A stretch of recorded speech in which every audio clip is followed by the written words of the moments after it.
हाँ जी, तो कैसे हो आप लोग। मैं आपका नीलेश पिया बहुत-बहुत स्वागत करता हूँ super fast classes YouTube channel पे। दोस्तों आज की इस वीडियो में हम लोग सॉल्व करेंगे जो हम लोग यूपी बोर्ड का क्लास 10th का previous year question paper solve कर रहे थे, उसका ये 8 से 1 डीडी वाला पेपर सेट। इससे पहले हमने 3 पेपर सेट यानी डीए, डीबी, ठीक है, डीए, डीबी और फिर डीसी, ये 3 पेपर सेट हमने सॉल्व कर लिया है। तो अगर आप अभी तक उससे नहीं देखे हो तो इस वीडियो को पहले आप देख लो, उसके बाद उन सभी वीडियोज का लिंक, ठीक है, मैं इस वीडियो के डिस्क्रिप्शन में डाल दूंगा, आप जाकर उन्हें देख लेना। क्लियर। सबसे पहले इसको देख लो, काफी ये वेरी वेरी इंपॉर्टेंट है इसको सॉल्व करना, क्योंकि आप जानते हो प्रीवियस ईयर पेपर से आप लोग के एग्जाम में डायरेक्ट क्वेश्चन आते हैं। ठीक है, आपका सबसे इंपॉर्टेंट वाला ये एक तरह से बोल लो कि मॉडल पेपर है। तो आप डीए, डीबी, डीसी आप देख लेना। चलो पहले इस डीडी वाले को सॉल्व करते हैं इसको देखने के बाद। ठीक है, चलो शुरू करते हैं। सबसे पहले खंड अ के अंतर्गत आप लोग के जो 20 मार्क के एमसीक्यू हैं उनको हम लोग सॉल्व करते हैं।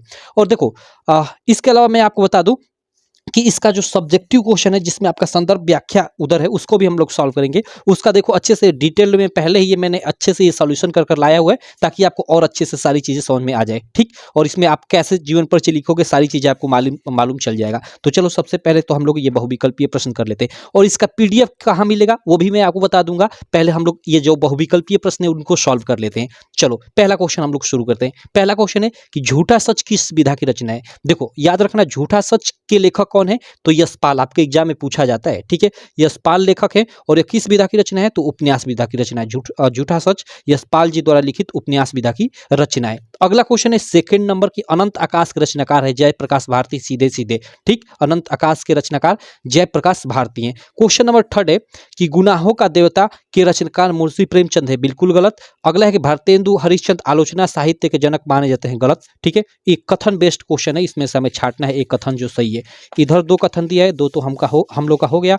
तीसरा कथन है कि गेहूं और गुलाब निबंध के लेखक रामवृक्ष बेनीपुरी। बिल्कुल सही है भाई, गेहूं और गुलाब रामवृक्ष बेनीपुरी जी द्वारा लिखित एक प्रसिद्ध निबंध विधा की रचना है। सी वाला आपका बिल्कुल राइट हो जाएगा। ये ईर्ष्या तू न गई मेरे मन से निबंध लेखक जयप्रकाश भारती। गलत। ईर्ष्या तू न गई मेरे मन, ये तो आपका चैप्टर ही है गद्य पाठ में, रामधारी सिंह दिनकर जी ने लिखा है। चलो उसके बाद फोर्थ नंबर क्वेश्चन है कि पंचांग दर्शन के रचनाकार कौन है। पंचांग दर्शन के रचनाकार कौन है ये हमें बताना है। मथुरानाथ शुक्ल, लल्लूनाथ सदल मिश्र या इंसान अल्लाह खां। सही ऑप्शन ये फर्स्ट वाला हो जाएगा, मथुरानाथ शुक्ल। ठीक है, क्वेश्चन नंबर 4 के लिए ए वाला बिल्कुल राइट ऑप्शन। क्वेश्चन नंबर 4 के बाद 5 यानी 5 नंबर है कि सारंगधर रचनाकार है। ओके, सारंगधर के रचनाकार एक तरह से है परमाल रासो, हमीर रासो, खुमार रासो या बीसल देव रासो। ठीक है, तो देखो सारंगधर जो है ना वो आप लोग का जो हमीर रासो है उनकी एक प्रसिद्ध रचना है। उसके बाद प्रश्न संख्या 6 है कि क्षयवाद युग की प्रमुख प्रवृत्ति कौन सी है। क्षयवाद की रीति ग्रंथों का निर्माण, नारी के प्रति अधिक प्रति दृष्टिकोण, कुंठा और निराशा या फिर श्रृंगार और ये बी वाला, श्रृंगार और प्रेम वेदना। ठीक, ये आप लोग बी वाले पे क्लिक कर देना। चलो, और याद रखना क्षयवाद युग को प्रेमचंद युग, ठीक है, शुक्ल युग, ठीक है, आदि के नामों से भी जाना जाता है। प्रेमचंद शुक्ल युग, क्षयवाद युग। ठीक है, चलो आगे चलते हैं। अगला प्रश्न संख्या 6 के बाद, और शुक्ल युग हो गया, प्रेमचंद शुक्ल युग क्षयवाद। ठीक है, चलो अगला 6 के बाद हम लोग 7 नंबर देख लेते हैं। 7 नंबर प्रश्न है, आप स्क्रीन पे देख सकते हो कि निम्नलिखित में से शुक्लोत्तर युग के लेखक कौन है। शुक्लोत्तर युग के लेखक वासुदेव शरण अग्रवाल। ठीक है, चलो ये 12th में आप इनका फर्स्ट ही चैप्टर पढ़ोगे। ठीक है, जब 12th में जाओगे तो फर्स्ट ही चैप्टर इनका है, वासुदेव शरण अग्रवाल जी द्वारा लिखित। ठीक, चलो तो ये एक शुक्लोत्तर युग के लेखक हैं। अगला है 8वां, साकेत किस युग की रचना है। ओके, सबसे पहले तो साकेत एक काफी प्रसिद्ध महाकाव्य है जिसके लेखक मैथिली शरण गुप्त है। अब ये किस युग की रचना है ये हमें पूछा जा रहा है, तो यह द्विवेदी युग की रचना है। इसकी रचना कब हुई थी, द्विवेदी युग में। हालांकि प्रकाशन इसका क्षयवाद युग में हुआ था, लेकिन रचना ये किस युग की है, तो द्विवेदी युग की। ठीक, किसकी है, तो मैथिली शरण गुप्त की। अगला देखो प्रश्न संख्या 9, 8 के बाद प्रश्न संख्या 9 आप लोग देख सकते हो कि भारत दुर्दशा किस विधा की रचना है। जीवनी, आत्मकथा, रेखाचित्र, एकांकी। भारत दुर्दशा, भाई देखो ये क्वेश्चन गलत, मतलब ये ऑप्शन आई थिंक गलत दिया हुआ है। भारत दुर्दशा भारतेंदु हरिश्चंद्र जी द्वारा लिखित नाटक विधा की रचना है। तो नाटक तो कहीं दिया ही नहीं है। जीवनी, आत्मकथा, रेखाचित्र, एकांकी, ये क्वेश्चन भी मैंने गलत टाइप नहीं किया, ये क्वेश्चन ही गलत दिया था। ठीक है, ये क्वेश्चन ही मतलब बोर्ड परीक्षा 2023 में ये गलत दिया हुआ था। ये एकांकी के जगह पे आप यहाँ पे नाटक कर लो। ठीक है, और उस तब आपका डी ऑप्शन सही हो जाएगा। ठीक, भारत दुर्दशा भारतेंदु हरिश्चंद्र जी द्वारा लिखित नाटक विधा की रचना है। और एक आप याद रखना, भारत भारती है, कंफ्यूज मत होना, भारत भारती। और भारत भारती के रचनाकार मैथिली शरण गुप्त है और ये उनकी एक प्रसिद्ध काव्य कृति है, यानी काव्य विधा की रचना है। तो भारत भारती मैथिली शरण गुप्त की रचना है और भारत दुर्दशा भारतेंदु हरिश्चंद्र की रचना है। क्लियर। चलो प्रश्न संख्या 9 के बाद प्रश्न संख्या 10 देख लेते हैं। बिहारी किस युग के कवि है? ये तो आई थिंक पिछले पेपर सेटों में भी मैं कराया था। ये रीतिकालीन प्रसिद्ध कवि हैं, बिहारी रीतिकाल के प्रसिद्ध कवि हैं। अगला प्रश्न 11 नंबर। ओके, अब ये आपके हिंदी गद्य और पद्य के प्रमुख लेखकों कवियों से संबंधित प्रश्न था, उनकी रचनाओं विधाओं से संबंधित प्रश्न था। अब 11 से 20 तक एक तरह से आपका व्याकरण संबंधित समझ जाओ कि प्रश्न होंगे। ठीक, तो चलो जैसे नाना वहाँ नाना वैसा जैसे शिव समाज निज देखा। ओके, इसमें कौन सा इसमें रस पूछा जा रहा है? हाँ, उपयुक्त पंक्ति में रस है। कई बार आपको बता चुका हूँ नाना वहाँ नाना वैसा, ये मतलब ये जब शिव जी की शादी होने जाती है ना, तो उस समय का ये वर्णन है कि नाना वहाँ नाना वैसा, मतलब उनकी शादी में विभिन्न प्रकार के लोग जाते हैं, लंगड़े लूले विभिन्न प्रकार के वस्त्र पहनकर धारण कर तो उन्हीं को देखकर वहाँ के सब लोग हंसते हैं। तो वही उसकी व्याख्या की गई है यहाँ पे। तो इसमें आपका मतलब भाई हंसी आएगी भाई, विभिन्न प्रकार के वस्त्र विभिन्न प्रकार के लोग लंगड़े लूले सब गए हुए हैं, तो वहाँ पे मतलब आपका कौन सा रस हो जाएगा? हास्य रस। ठीक है, ये वाला। चलो उसके बाद यहाँ पे देखो, यहीं कहीं पर बिखर गई वह भग्न विजय माला सी, उपयुक्त पंक्ति में अलंकार है। ठीक है, इस पंक्ति में कौन सा अलंकार है? ये पंक्ति आपके मतलब सुभद्रा कुमारी चौहान जी द्वारा ली गई है। आपका चैप्टर है झांसी की रानी की समाधि पर, उसी से। यहीं कहीं पर बिखर गई वह भग्न विजय माला सी, इस पंक्ति में हमें अलंकार बताना है। ठीक है, इसमें अलंकार कौन सा है? तो देखो इसमें आपका उपमा अलंकार हो जाएगा, आप डायरेक्ट याद रखना। अगला क्वेश्चन है 12 के बाद 13 नंबर कि रोला किस प्रकार का छंद है? रोला एक सममात्रिक छंद है भाई, अर्धसम विषम सममात्रिक छंद है। सी वाला 13 का आपका हो जाएगा। 14 का आपका है क्वेश्चन कि निर्जन शब्द में किस उपसर्ग का प्रयोग किया गया है? भाई निर्जन, हमें इसमें बताना है कि किस उपसर्ग का प्रयोग किया गया है। तो देखो निर प्लस जन, जन यानी लोग, इसके आगे निर उपसर्ग जुड़कर निर्जन बना है, तो ये निर, ये डी वाला ऑप्शन बिल्कुल राइट होगा। ठीक, काफी लोग इस पे मतलब क्लिक कर आएंगे ओएमआर शीट में भरकर, लेकिन ये नहीं होगा, ये होगा क्योंकि यह एक शब्द भी बनना चाहिए, जन बन रहा है उसमें निर जुड़कर निर्जन बना है। ठीक है, तो इसलिए ये सही होगा। उपसर्ग क्या होता है? किसी शब्द के पहले जुड़कर जो उसका अर्थ परिवर्तित कर दे, वही उपसर्ग होता है। 15 नंबर क्वेश्चन है कि धनुष का पर्यायवाची शब्द है। धनुष का पर्यायवाची शब्द अस्मि, कुलिस, कोदंड, कोदंड। भाई धनुष को कोदंड भी कहा जाता है, तो इसका आपका 15 का सी वाला ऑप्शन सही हो जाएगा। 16 नंबर देखो स्टार मार्क लगाया गया है, यानी ये सिलेबस से आपके हट गया है। भलाई शब्द में कौन सा प्रत्यय है? प्रत्यय आपके सिलेबस से हटा दिया गया है। ठीक है, ये आपके एग्जाम में नहीं पूछेगा प्रत्यय से रिलेटेड क्वेश्चन, तो चलो इसको हम लोग छोड़ते हैं। अगला है 17 नंबर कि षड दर्शन में कौन सा समास है? देखो षड दर्शन, षड संख्याबोधक आ गया भाई, यहाँ पे संख्याबोधक आ गया तो सीधे सीधे द्विगु समास। ठीक है, जहां भी संख्याबोधक आ जाए, जैसे त्रिभुज हो गया तो त्रिभुज संख्याबोधक है तो आपका द्विगु समास हो जाएगा। क्लियर। चलो अगला प्रश्न संख्या 18, ये आपका हट गया है सिलेबस से, मथिवी शब्द का विभक्ति यानी ये शब्द रूप हट गया है। देखो आपका शब्द रूप में केवल सर्वनाम शब्द रूप आएगा, जैसा कि हर वीडियो में बताता हूँ।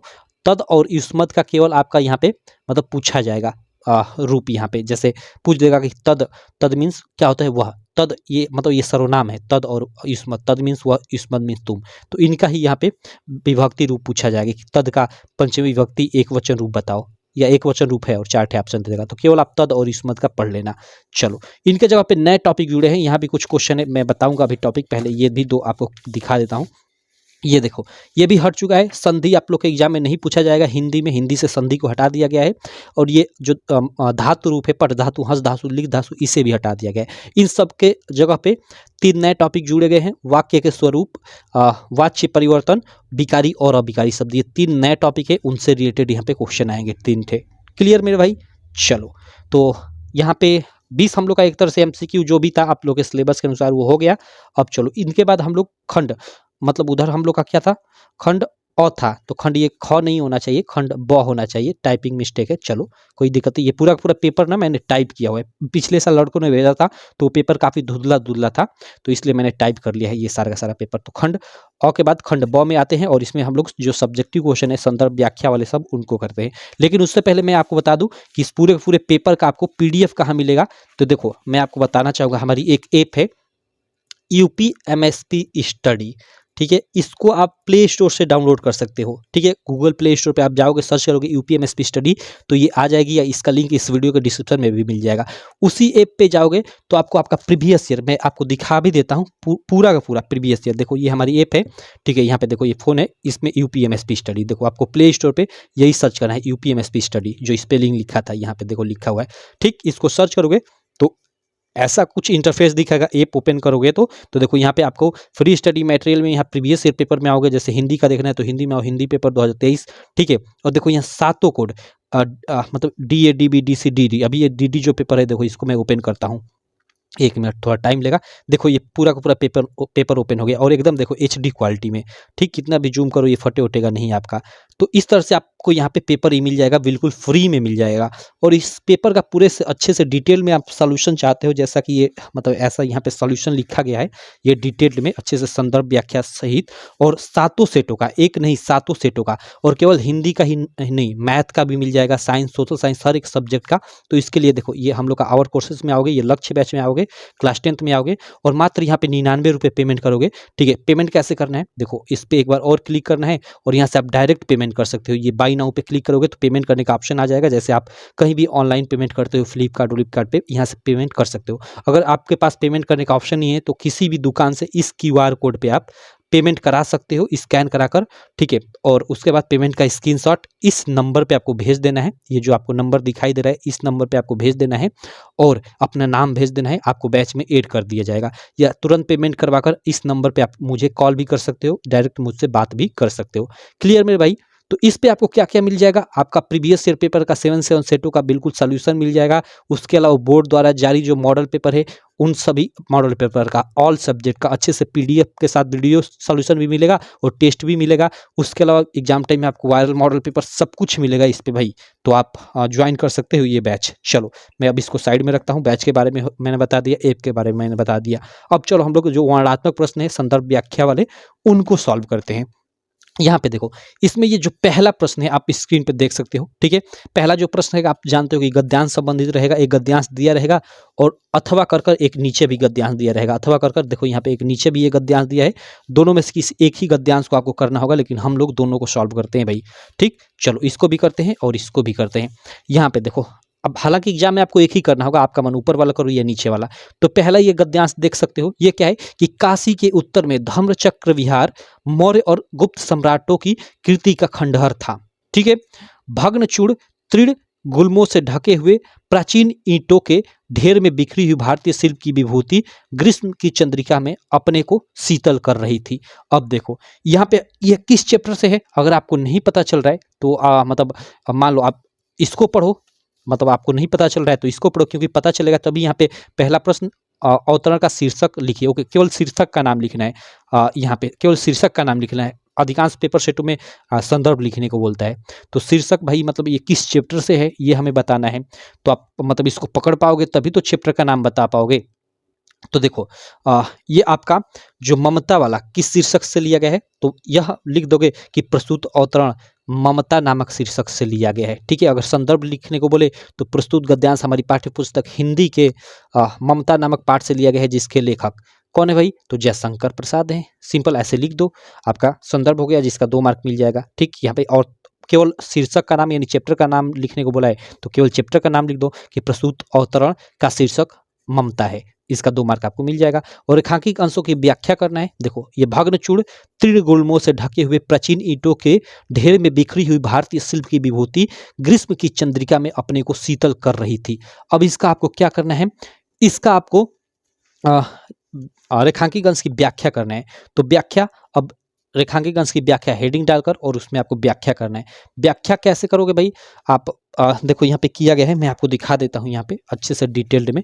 देखो रेखांकित अंश की व्याख्या क्लियर, और इसमें आप लिखोगे कि निम्न रेखांकित अंशों के माध्यम से जयशंकर प्रसाद कहते हैं कि मौर्य और गुप्त सम्राटों द्वारा बनाया गया बौद्ध भिक्षुओं के बौद्ध विहार की ऊपरी हिस्सा पूरी तरह से टूट गए थे और पूरा विहार खंडहरों में बदल चुके थे। इन खंडहरों की दीवारों पर घास फूस तथा लताएं उग आई थी।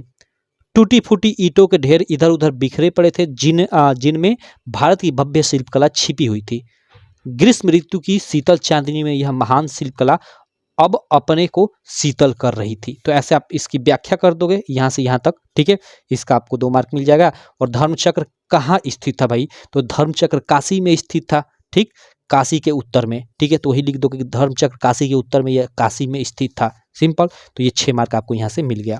अब देखो यहाँ अथवा भी है, मान लो इसको आप नहीं करना चाहते तो ये अथवा वाला कर लो। अब अथवा वाला क्या है, तो यहाँ पे देखो, यह हाथ में कमल, यह हाथ में कमल लिए बुद्ध खड़े हैं, जैसे छवि छलकती पड़ती है, उभरे नयनों की ज्योत पसरती जा रही है, और यह यशोधरा है। ओके, वैसे ही कमल नाल धारण किए त्रिभंग में खड़ी, और यह दृश्य है महाभिनिष्क्रमण का, यशोधरा और राहुल निद्रा में खोए। चलो पूरा आप पढ़ते रहना, ठीक है। अब यह आपके किस चैप्टर से लिया गया है भाई, तो यह आपका जो अजंता वाला चैप्टर है ना, ठीक, अजंता वाले चैप्टर से ये लिया गया है, जिसके लेखक कौन है, भगवत शरण उपाध्याय हैं। तो यहाँ उपयुक्त गद्यांश का संदर्भ बोला है, तो आप लिख दो संदर्भ कि प्रस्तुत गद्यांश हमारी पाठ्य पुस्तक, देखो यहाँ पे लिखा गया है कि प्रस्तुत गद्यांश हमारी पाठ्य पुस्तक हिंदी के अजंता नामक पाठ से लिया गया है, जिसके लेखक भगवत शरण उपाध्याय हैं। ऐसे लिख दो, इसका आपको 2 मार्क मिल जाएगा। उसके बाद यहाँ पे रेखांकित अंश की व्याख्या करना है गद्यांश का, यह कि यह हाथ में कमल लिए बुद्ध खड़े हैं। यानी कहने का मतलब है कि यहाँ मतलब कवि जो है अजंता जो आपका गुफा है उसमें जाते हैं, तो मतलब उसमें विभिन्न चित्रकलाओं को देखकर उसमें बुद्ध की चित्रकला देखते हैं और कहते हैं कि यह हाथ में कमल लिए बुद्ध खड़े हैं। तो आप इसको थोड़ा बनाकर लिख दोगे कि निम्न रेखांकित अंशों के माध्यम से लेखक भगवत शरण उपाध्याय कहते हैं कि अजंता में स्थित बुद्ध की प्रतिमा देखकर कवि कहते हैं कि हाथ में पुष्प लिए बुद्ध की एक मतलब शानदार सी प्रतिमा दिखाई दी, जैसे छवि छलकती पड़ी है, उभरे नयनों की ज्योत पसरती जा रही है, और यह यशोधरा है। तो वही उनके बारे में व्याख्या किया गया है। तो देखो इसका अच्छे से जो चित्र है उनकी व्याख्या किया गया है, तो अच्छे से यहाँ पे मैंने लिख दिया है कि निम्न रेखांकित अंशों के माध्यम से लेखक भगवत शरण उपाध्याय अजंता में स्थित बुद्ध और उनकी पत्नी यशोधरा के दृश्य का वर्णन करते हुए कहते हैं कि यह हाथ में कमल फूल धारण किए हुए भगवान बुद्ध खड़े हैं, जिनका सौंदर्य यहाँ चारों तरफ फैलता हुआ प्रतीत हो रहा है, और साथ ही उनकी आंखों का प्रकाश सर्वत्र फैल रहा है। यहाँ यशोधरा जो कमल नाल धारण किए हुए त्रिभंगी अवस्था में चित्रित की गई है वह है, ठीक है भाई। चलो, तो ये इसका हो गया व्याख्या। अब चलो यहाँ पे उसके बाद हम लोग सेकंड क्वेश्चन पे आ जाते हैं। सेकंड क्वेश्चन आपका पद्यांशों से संबंधित होगा, इसमें 2 पद्यांश दिए रहेंगे। जैसा कि देखो सेकंड क्वेश्चन में यहाँ एक पद्यांश दिया है और अथवा कर यहाँ एक पद्यांश दिया है, तो दोनों में से किसी एक को करना है। तो चलो यहाँ आप दोनों में से एक करना, आपका एग्जाम है तो मैं तो यहाँ दोनों सॉल्व कराऊंगा, ठीक। चलो, तो धूरी भरे अति शोभित श्यामजू, देखो क्या है कि धूरी भरी अति शोभित श्यामजू जैसी बनी सिर सुंदर चोटी। क्लियर भाई। अब देखो यह आपका ना ये आपका मतलब ये रसखान जी द्वारा लिखित आई थिंक आपका मतलब पंक्तियाँ हैं। भरी धूरी भरे अति शोभित श्यामजू तैसी बनी सिर सुंदर चोटी, खेलत खात फिरे अगना, पग पैजनी बाजती पीरी कछोटी, वा छवि को रसखानी बिलोकत। हाँ, रसखानी देखो यहाँ पे आगे भी गया नाम, तो ये रसखान जी द्वारा लिखित है, ठीक है। रसखानी बिलोकत, वारत काम कला निज कोटी, काग के भाग बड़े सजनी, हरि हाथी सो ले गयो माखन रोटी, ठीक है। अब देखो इसका हमें प्रस्तुत पद्यांश का संदर्भ लिखना है, रेखांकित अंश की व्याख्या करना है, और प्रस्तुत पद्यांश में किसको भाग्यशाली बताया गया है। तो चलो तीनों प्रश्नों का उत्तर देखते हैं हम लोग। तो सबसे जो पहला प्रश्न है, इस पद्यांश का संदर्भ लिखना है। तो संदर्भ लिखने के लिए हमें इसके लेखक का नाम जानना पड़ेगा और पाठ का नाम। तो लेखक कौन है भाई, रसखान जी हैं, और पाठ का नाम सवये हैं, रसखान के सवये हैं, ठीक। तो यहाँ पे सिंपल आप संदर्भ लिखोगे कि प्रस्तुत देखो गद्यांश नहीं बोलोगे, पद्यांश है तो पद्यांश बोलोगे, प्रस्तुत पद्यांश या उपयुक्त पद्यांश ये भी बोल सकते हो। संदर्भ हेडिंग डालकर लिखोगे उपयुक्त पद्यांश या प्रस्तुत पद्यांश। हमारी पाठ्य पुस्तक हिंदी के सवये नामक पाठ से लिया गया है, जिसके रचयिता, इसमें लेखक नहीं बल्कि रचयिता शब्द यूज करोगे, जिसके रचयिता रसखान जी हैं। सिंपल संदर्भ हो गया। रेखांकित अंश की व्याख्या देखो ये क्या है कि धूरी भरे अति शोभित श्यामजू तैसी बनी सिर सुंदर चोटी। मतलब कहने का मतलब यहाँ पे है कि जब जो श्री कृष्ण है ना धूल में मतलब धूल में खेलते हुए जो छोटे होते बालक के रूप में होते हैं, तो उनका वर्णन करते हुए रसखान जी कहते हैं कि धूल से भरे हुए सांवले श्री कृष्ण जो है अत्यधिक सुंदर लग रहे हैं, तैसी बनी सिर सुंदर चोटी, और उसी प्रकार उनके सिर पे सुंदर चोटी बनी हुई है। खेलत खात फिरत अगना, मतलब खेलत खात मतलब खाते हुए और मतलब वही हाथ में रोटी वो खाते हुए अगना अपने आंगन में खेलते हैं, तो वही खेलत खात फिरे अगना, खेलते हुए और खाते हुए अगना में इधर उधर घूमते हैं। पग पायजनी बाजती पीरी कछोटी, और पग पैजनी यानी उनके पग में, यानी मतलब एक तरह से बोलते हैं मतलब क्या पैरों में पैजनी मतलब बंधी हुई है, और वह बाज रही है। पीरी कछोटी, और वो मतलब कछोटी भी पहने हुए हैं, एक तरह से हम बोल सकते हैं कि ठीक है। वा छवि को रसखानी, चलो इसका भी मैं बताता हूँ। वा छवि को रसखानी बिलोकत, वारत काम कला निज कोटि। ओके, मन मतलब कहने का मतलब कि उनकी ऐसी छवि को देखकर जो काम भी, यानी काम देवता है, ठीक है, कामदेव, वो भी मतलब लज्जित एक तरह से हो जाए, कह सकते हैं कि काग के भाग बड़े सजनी हरि हाथ सो ले गयो माखन, लज्जित हो जाए या एक तरह से मतलब वो ईर्ष्या करने लगे। काम के भाग बड़े सजनी हरि हाथ सो ले गयो माखन उठी, उस कौवे के भाग बहुत ही अच्छे हैं जो इनके हाथों से माखन रोटी, चूंकि इनके हाथ से मतलब माखन रोटी छीन कर लेकर कौवा भाग जाता है, तो वही कह रहे हैं कि उस काग के जो भाग है बहुत मतलब अच्छे हैं कि इनके हाथों से वो माखन रोटी ले गया, ठीक है, वह सौभाग्यशाली कौवा है। सिंपल, तो इसका पूरा अर्थ भी मैं बता दिया। तो आप रेखांकित अंश की व्याख्या आप अपने हिसाब से बनाकर करते रहना, बाकी देखो इसमें अच्छे से बनाकर किया गया है, ठीक, आप एक बार पढ़ लो, मैं भी दिखा भी देता हूँ। प्रस्तुत पद्यांश हमारी पाठ्य पुस्तक हिंदी के सवय नामक पाठ से लिया गया है, जिसका रचयिता रसखान जी है। और रेखांकित अंश की व्याख्या देखो, निम्न रेखांकित, अब रेखांकित अंश की व्याख्या ये 2 ही लाइन करना है क्योंकि इतना ही किया गया है, ठीक।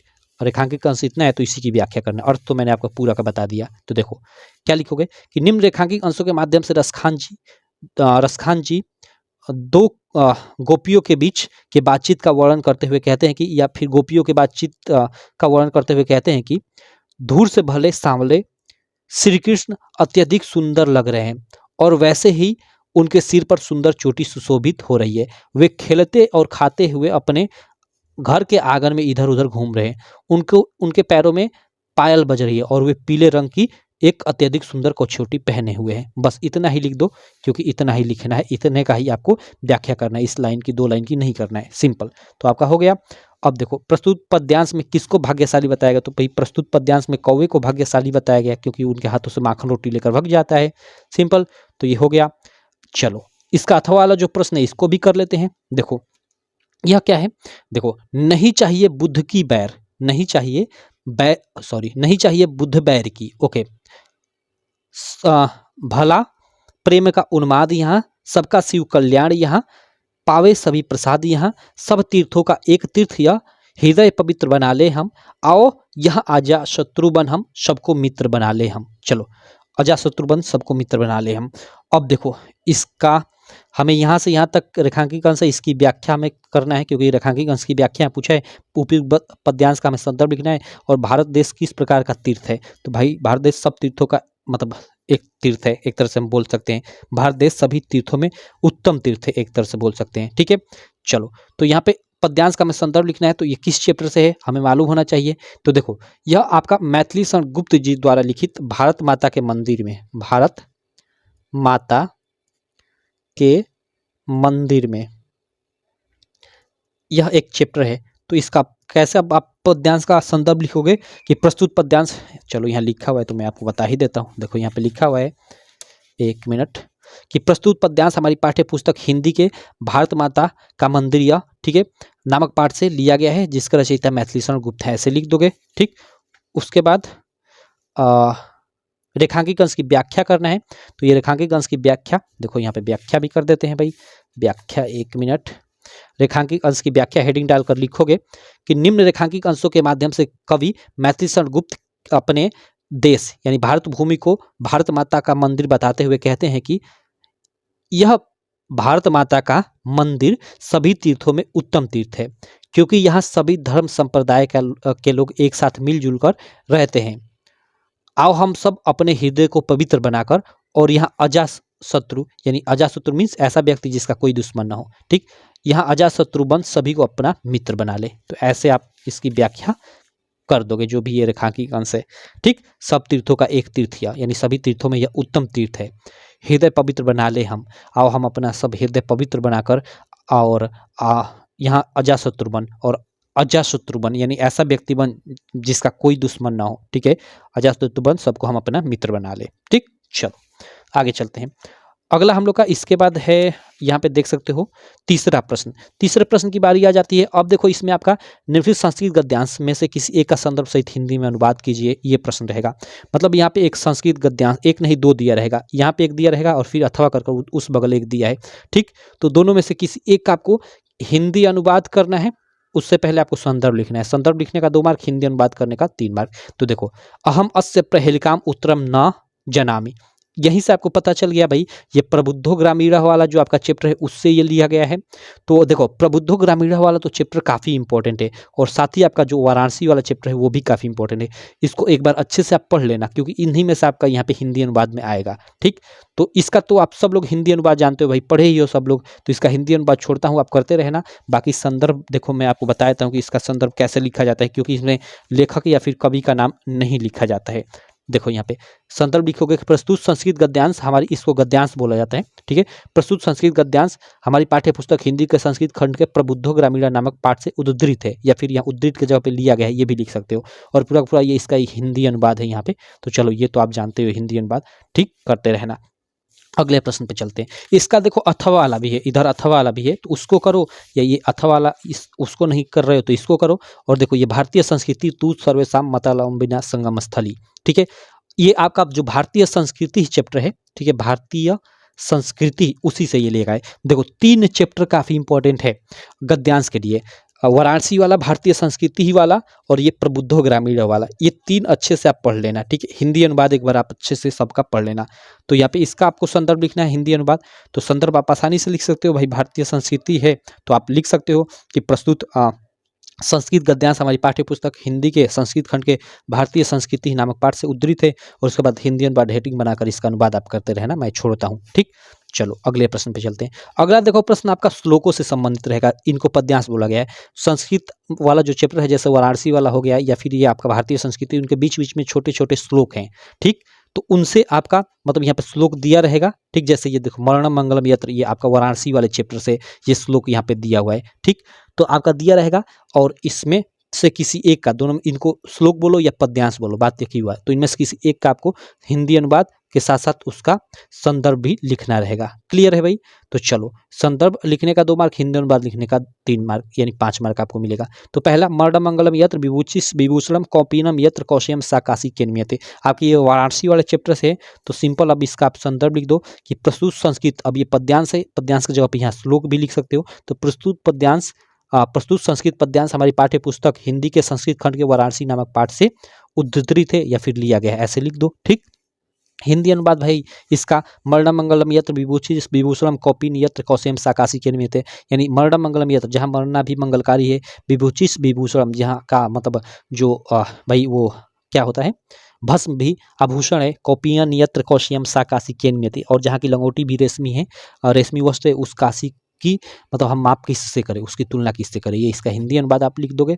ये अथवा वाला ये कर रहे हो तो देखो ये क्या है कि माता गुरुतरा भूमि खाद पितोच तरस्तथा मन शीघ्रतरम वतात चिंता बहुतरी तीर्णात। ओके, अब देखो ये आपका ना जीवन सूत्राणी जो आपका चैप्टर है, ठीक है, जीवन सूत्राणी, उससे ये लिया गया है श्लोक या पद्यांश। ठीक, तो इसका आप कैसे लिखोगे, इसका लिखोगे कि प्रस्तुत संस्कृत पद्यांश हमारी पाठ्य पुस्तक हिंदी के संस्कृत खंड के जीवन सूत्राणी नामक पाठ से उद्धृत है या फिर लिया गया है, ऐसे लिख दोगे। इसका संदर्भ हिंदी अनुवाद करना है तो भाई माता गुरुतरा भूमि, ठीक है, खाद पितो तरस्तथा, यानी ये देखो युधिष्ठिर पूछते हैं भाई, ठीक है, कि मतलब पृथ्वी से सॉरी मतलब यक्ष पूछता है युधिष्ठिर से कि पृथ्वी से भारी कौन है, ठीक है, आकाश से भी अधिक ऊंचा कौन है, और मनस शीघ्रतम वतात, यानी वही यहाँ पे उत्तर ये दे रहे हैं।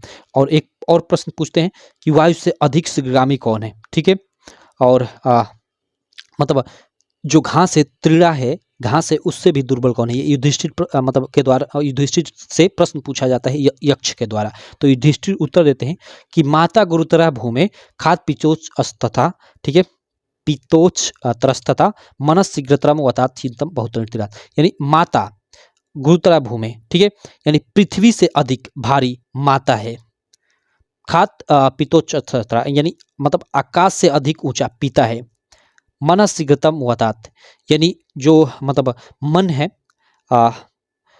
वो वायु से अधिक शीघ्रगामी यानी तेज है, चिंता बहुतरी तृणात, और चिंता जो है वह क्या है कि मतलब एक तरह से मतलब जो दुर्बल यानी एकदम जो घास है, तृणात यानी वही घास है उससे भी दुर्बल है चिंता। क्लियर? तो ये इसका अर्थ है, आप लोग लिख दो जैसा कि यहाँ पे देखो, एक मिनट, यहाँ पे देखो लिखा गया है हिंदी अनुवाद कि पृथ्वी से अधिक भारी माता है, आकाश से अधिक ऊंचा पिता है, वायु से अधिक शीघ्रगामी यानी तेज मन है, तृण यानी वही घास से अधिक दुर्बल बनाने वाली चिंता है। ऐसे लिख दो। आपका इसका 3 मार्क और इसका 2 मार्क, 5 मार्क मिल जाएगा। सिंपल। तो ये आपका चौथा भी प्रश्न हो गया। पांचवा प्रश्न आपका खंड काव्य से संबंधित रहेगा, तो आप देख लेना, खंड काव्य हर जिले का अलग अलग होता है, तो आप अपने जिले से संबंधित खंड काव्य याद कर लेना। बाकी अगले प्रश्न पे चलते हैं।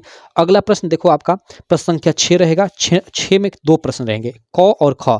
क में आप लोग का 3 दिया रहेगा, लेखकों का नाम उसमें से किसी एक का आपको जीवन परिचय और उसकी एक प्रमुख रचना का नाम लिखना होगा। ठीक। और ख में आप लोग का कवियों का जीवन परिचय लिखना होगा। 3 ऑप्शन दिया रहेगा, उसमें से किसी एक का आपको जीवन परिचय लिखना होगा, उसकी एक प्रमुख रचना का नाम, और इसका 5-5 10 मार्क आपको मिलेगा जीवन परिचय का।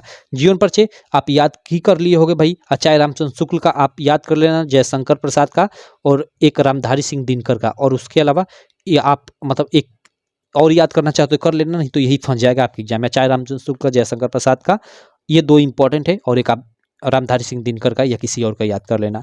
और कवियों में आप लोग सूरदास जी का, महादेवी वर्मा का, और उसके अलावा ये 2 सूरदास, महादेवी वर्मा, और उसके अलावा तुलसीदास, और एक किसी और का याद कर लेना। ठीक। सूरदास, महादेवी वर्मा और तुलसीदास, इन तीनों का याद होना जरूरी है, और किसी एक और का, सुमित्रानंद पंत का ही याद कर लेना। 4 लोगों का फंस जाएगा आप लोग के एग्जाम में। ठीक। आप याद भी कर लिए होगे। अब देखो इनका लिखने का तरीका मैं बता देता हूँ कि आपको लिखना कैसे है, नहीं तो आपका 1 मार्क कट जाएगा। यहाँ पे देखो लिखना कैसे है वो मैं आपको दिखा देता हूँ। ठीक। चलो बाकी इसको पढ़ाऊंगा उड़ाऊंगा नहीं। जैसे देखो आचार्य रामचंद्र शुक्ल जी का लिखा हुआ है, तो सबसे पहले आपको लेखक का लिख रहे हो तो लेखक का ऐसे संक्षिप्त परिचय आपको बनाना पड़ेगा। संक्षिप्त परिचय ये बना दिए। ठीक। इसमें आप जन्म लिख दो, जन्म स्थान लिख दो, माता का नाम मालूम है तो माता का नाम, पिता का नाम, और अंत में मृत्यु, ऐसे संक्षिप्त परिचय लिख दो। और उसके बाद जो भी इसमें लिखना चाहते हो कि हिंदी के प्रतिभा संपन्न साहित्यकार आचार्य रामचंद्र शुक्ल का जन्म, जो भी मतलब लिखना चाहते हो लिख दो पूरा, यहाँ तक देखो लिख दो। और अंत में लिखने के बाद अंत में एक लाइन छोड़कर उनकी कोई एक प्रमुख रचना लिख दो। जैसे लिखा गया कि चिंतामणि आचार्य रामचंद्र शुक्ल की एक प्रमुख रचना है, तो ऐसे लिख दो। आपका इसका 5 मार्क मिल जाएगा। और इसी तरह आपको कवि का भी करना है।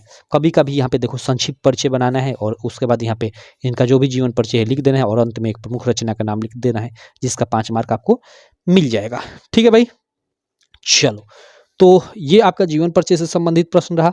अब देखो अगला प्रश्न आपका एक श्लोक लिखना रहेगा, श्लोक 2 मार्क का, और जो इस प्रश्न पत्र में ना आया हो, यानी यहाँ पे जो श्लोक 2 आए हैं उनको नहीं लिखना है, कोई अलग सा लिखना है। तो श्लोक आप कम से कम 3-4 ठे याद कर लेना। ठीक है। तो देखो यहाँ पे श्लोक लिखा गया है एक अलग सा, काफी आसान सा भी, कि सर्वे भवन्तु सुखिनः सर्वे सन्तु निरामया सर्वे भद्राणि पश्यन्तु माँ कश्चित् दुःख भाग् भवेत्। ये आपके बुक में दिया हुआ श्लोक है। ठीक।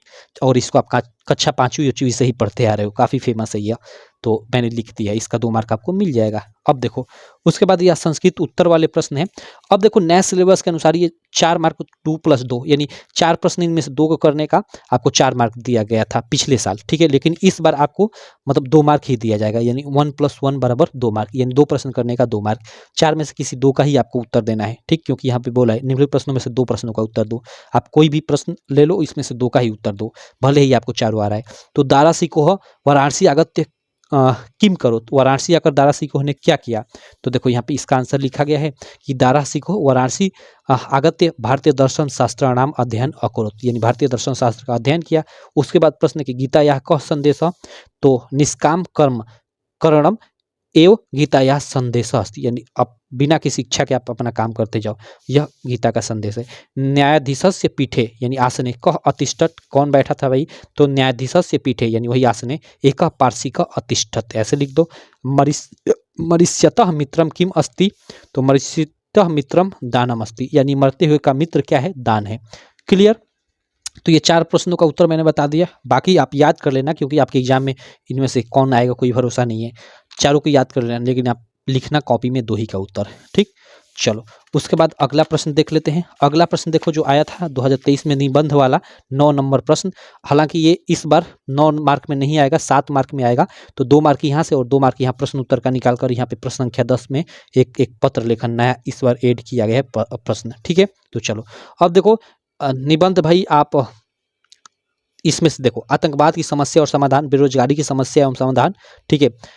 छात्र और अनुशासन, प्रदूषण की समस्या, ये सारे टॉपिक काफ़ी इंपॉर्टेंट है। ठीक है, सारे टॉपिक को आप अपने हिसाब से क्वेश्चन बैंक या कहीं से पढ़ लेना, केवल आपको पढ़ना है, पढ़कर आइडिया लेना है कि कैसे लिखा जा रहा है।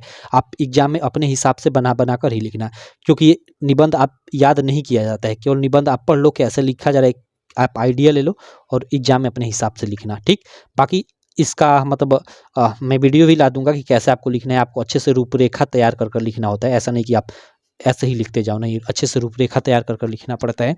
तो ये आपका 7 मार्क देकर जाएगा और यहाँ 4 मार्क का एक पत्र लेखन नया प्रश्न ऐड किया गया है। तो अपने आधार पे मैं मॉडल पेपर आपको बनाऊंगा, तो यहाँ पत्र लेखन भी बताऊंगा। तो ये चलो, ये हम लोग का रहा 8 से 1 जो डीडी पेपर सेट था उसका पूरा का पूरा सोल्यूशन। इससे पहले हमने डीए, डीबी और डीसी का कर लिया, तो 4 हम लोग के पेपर सेट हो गए। अब 3 और बचते हैं, 7 पेपर सेट हो जाएंगे प्रीवियस ईयर वाले। हम लोग हिंदी का सॉल्व कर लेंगे पूरा पूरा आगे आने वाले 2-3 दिनों में। ठीक है, तो चलो, बाकी मैं कहूँगा अगर आप अभी तक हमारी ऐप डाउनलोड नहीं किए यूपीएमएसपी स्टडी, तो आप प्ले स्टोर से डाउनलोड कर लेना, या इसका लिंक इस वीडियो के मैं डिस्क्रिप्शन में भी डाल दूंगा, आप जरूर डाउनलोड करना और वहाँ पे लक्ष्य बैच आप ज्वाइन कर लेना। मात्र 99 रुपये में आपको आपके सारे के सारे प्रीवियस ईयर पेपर यानी 2023 का सॉल्यूशन भी मिल जाएगा। जैसे ये 7 ये पेपर हैं, तो 7 का आपको वीडियो मिलेगा, पीडीएफ में भी सॉल्यूशन मिलेगा और 7 का आपको टेस्ट भी मिलेगा। तो समझ रहे हो, और ऐसा हिंदी में ही नहीं, सारे सब्जेक्ट में ऐसा मैं किया हूँ। और उसके अलावा बोर्ड वाला मॉडल पेपर, जो बोर्ड ने हर सब्जेक्ट का मॉडल पेपर जारी किया है, उसका भी ऐसे ही आपको मिलेगा, वीडियो भी, पीडीएफ में भी सॉल्यूशन और टेस्ट भी। और उसके अलावा मैं अपनी तरफ से बहुत सारा मॉडल पेपर वहाँ बनाया हूँ लक्ष्य बैच में, तो मात्र 99 रुपये में ऐप पे ही मिल जाएगा, तो आप जरूर ज्वाइन करना। ठीक है, तो चलो भाई, और उसके अलावा एग्जाम टाइम में आपको और भी बहुत सारे वायरल पेपर मिलेंगे, तो आप ज्वाइन कर सकते हो, आसानी से आपके अच्छे मार्क आ जाएंगे ज्वाइन कर लेते हो तो। बाकी चलो, आशा करता हूँ कि आपको ये वीडियो काफ़ी अच्छी लगी होगी। वीडियो अच्छी लगी तो चैनल को सब्सक्राइब करना, वीडियो को लाइक करना और अपने सारे दोस्तों में इस वीडियो को शेयर भी कर देना।